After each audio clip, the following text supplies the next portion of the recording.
Okay. Gimel Aleph. Shevi'is, correct? Yeah. Right? Aleph, Gimel Aleph. From when on may a manure be taken from the dung heaps? When those who work have ceased to work. So says Rameya. Rabbi Yehuda says when the sweetening has dried up, and Rabbi Yossi says when it forms knots.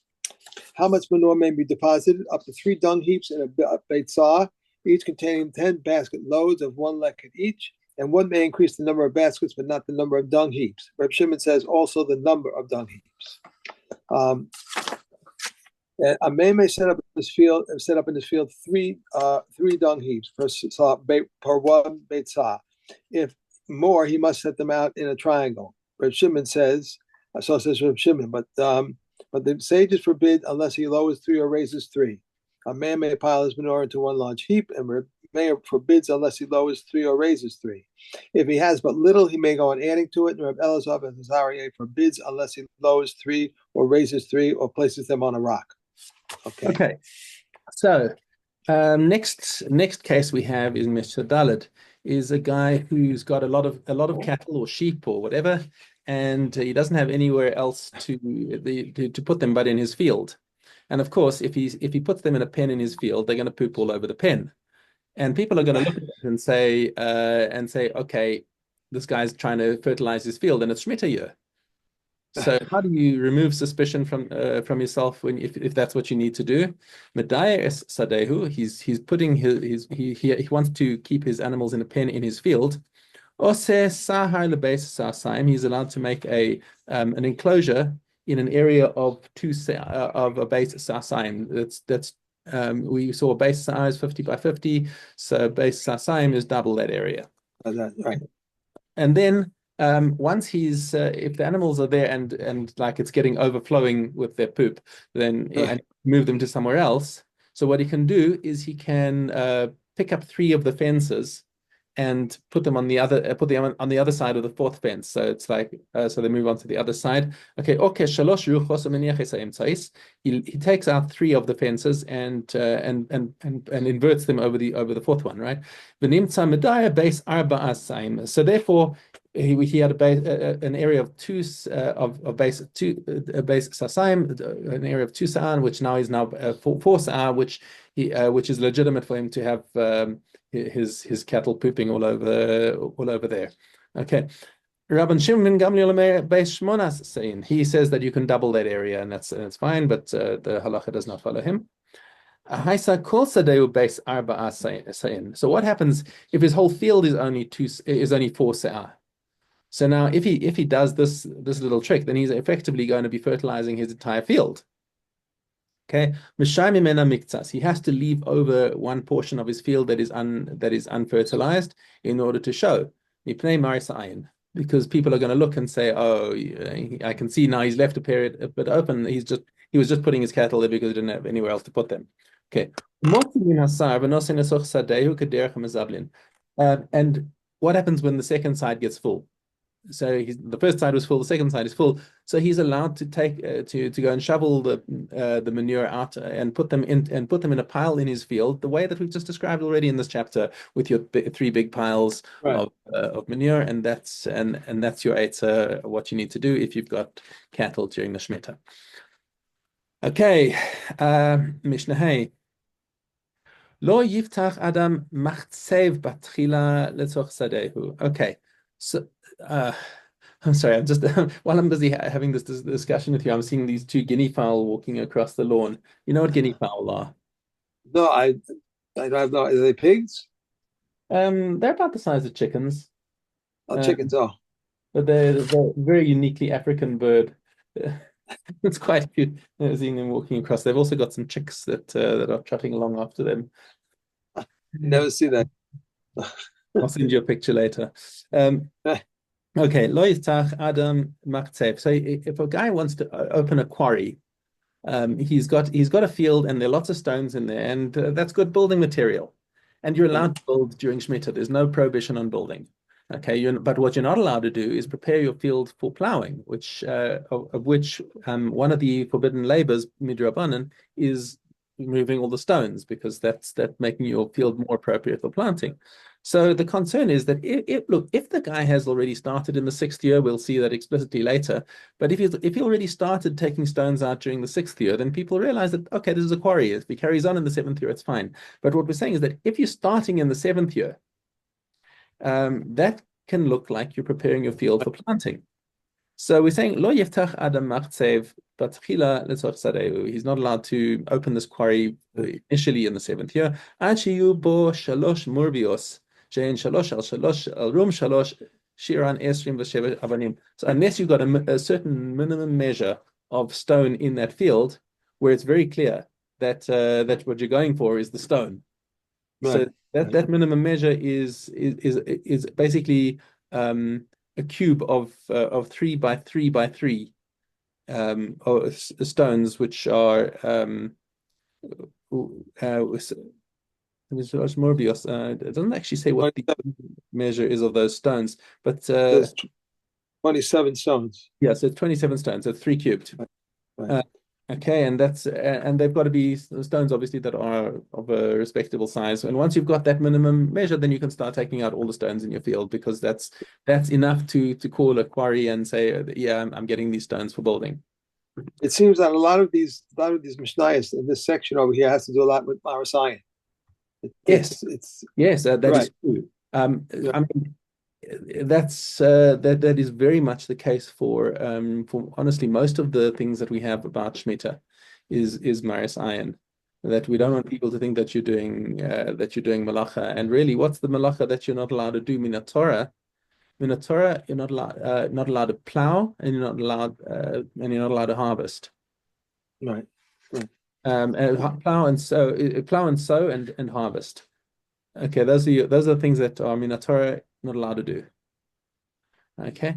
But all the other things that come around that are midrabanan as a protection. Right. Okay. A Mishnah Vav continues the concept of the quarry. So let's say a guy had a stone wall going through his field, and he decides that he wants to repurpose those stones for building elsewhere. So you got Gader sheyesh bo eser avanim shel masoy shnaim shnaim. So if you've got this fence that's got at least 10 stones in them that are heavy enough that you need 2 people to lift them. Okay. Hare elu yinatlu. You're allowed to take them. You're allowed to take, and not only those 10 stones, but all the rest of the stones in that wall are now legit. And it's clear that you're not trying to clear your field, you're trying to get the stone. Shir gader asarat tfachim, and how much is the fence? It's got to be 10 tfachim to count, right? In order for this halacha to apply, it's got to be at least 10 tfachim high. We always see 10 tfachim when it comes to fences and mechitzas, and that's normally our measure of a partition. Okay, pachos mikan, anything less than that. Mechatzev begomemo ad pachos mea aretz tefach. So he then, if it is less than that, then he can still take the stone, but as a heker to show that he's just taking the stone and he's not trying to clear his field, he has to leave a minimum of a tefach above the ground, so that it's clear he's not clearing the field. And when are all these halachas said that we've been learning in the last 2 Mishnayos? Mitoch shelo, only when he's talking about his own field. Aval mitoch shel chavero, mashi rotzeh yitol. If his friend said, "Listen, all the stone in my field is hefker," and he says, "Yeah, I'll come and get it. I need stone," so he can go and he can clear as much stone as he likes, and there are no restrictions, because nobody's going to look at him going into his neighbor's field and getting stones and think, oh, he's trying to clear his own field. Okay.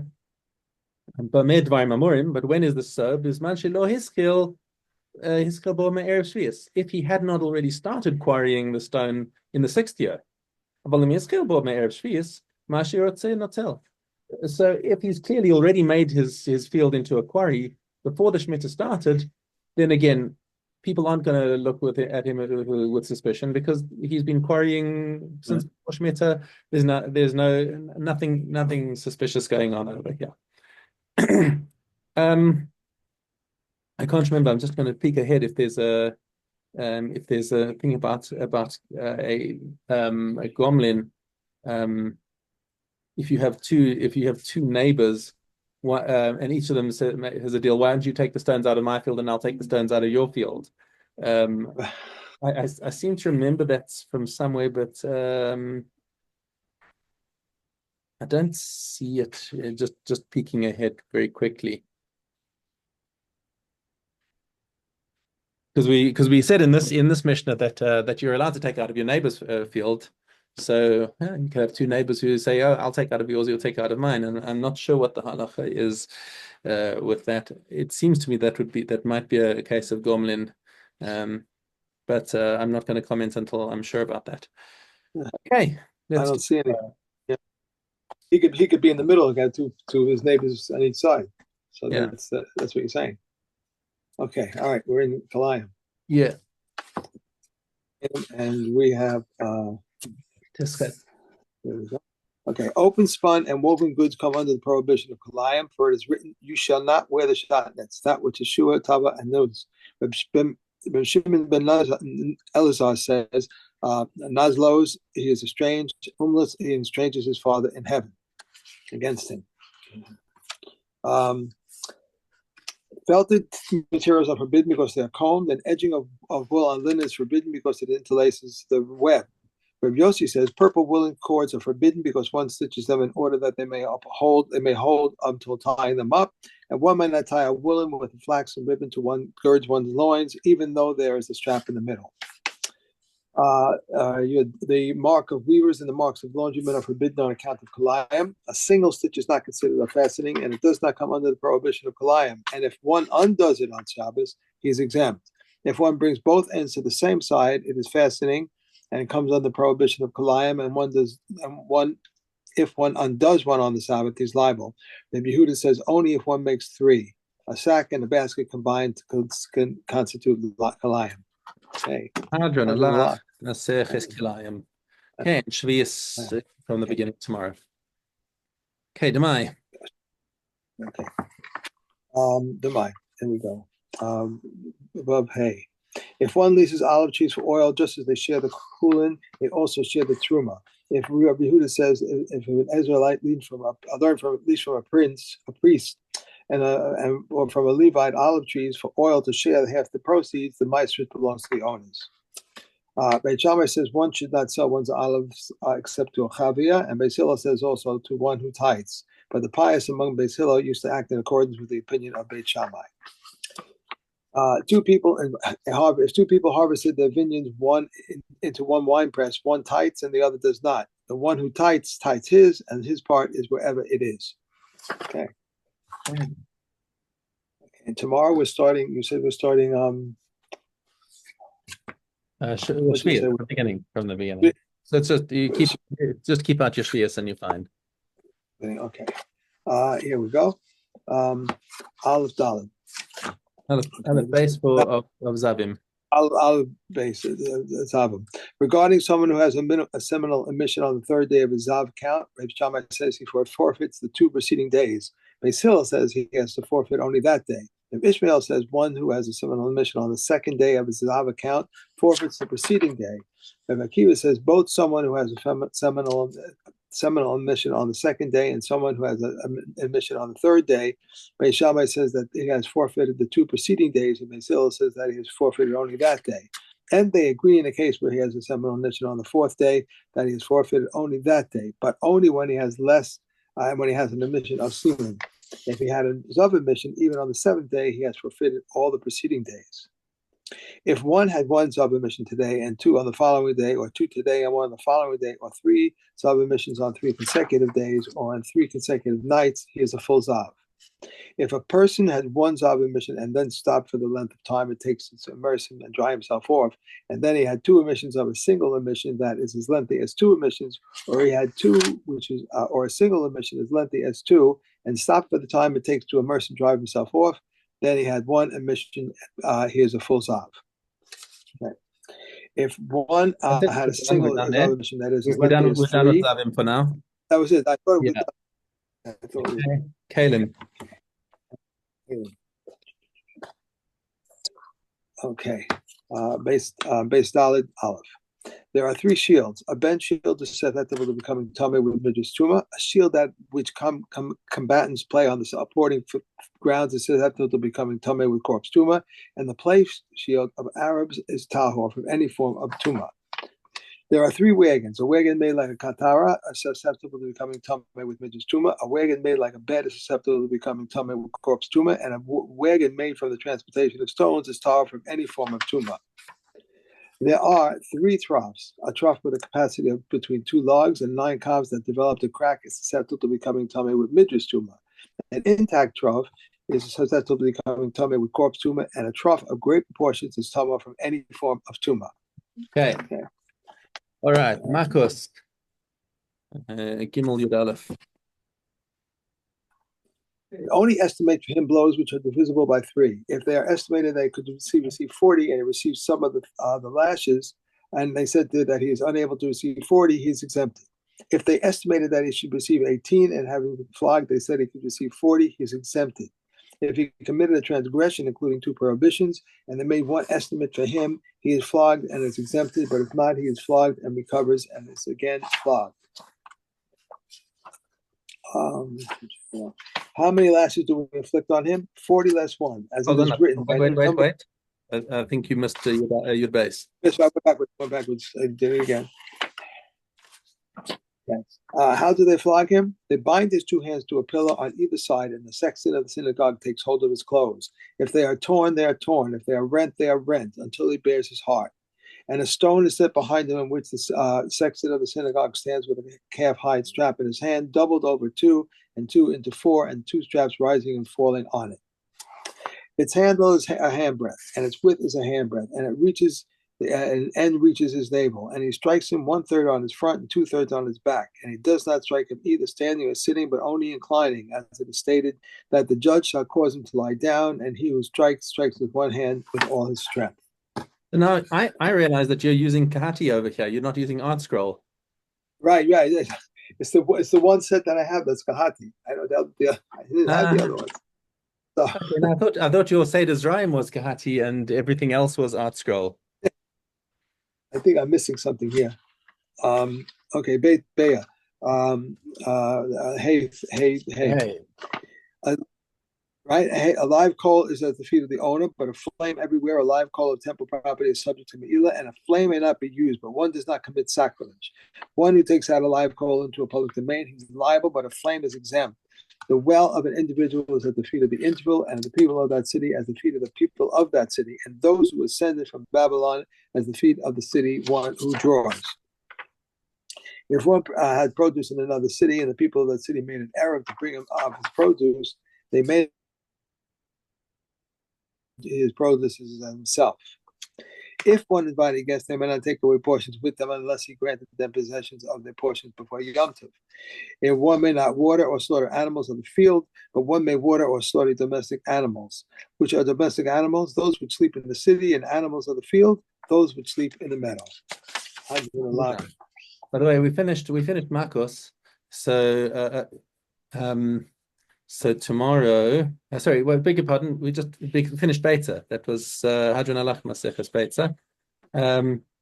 So after Beta, it's Rosh Hashanah. Rosh Hashanah. Okay. Wow, yeah. Moving right along. Okay. All right. Have a great day. I'll wait for your message. I'm sorry I missed it. I don't know. That's fine. I was cool. I was sitting at the computer one way or another, so that's all good. Okay. Great. Have a great day. Enjoy. Oh, by the way, I'm sorry. Really sorry. How's your mom? How's she doing? Your mom? Yeah, and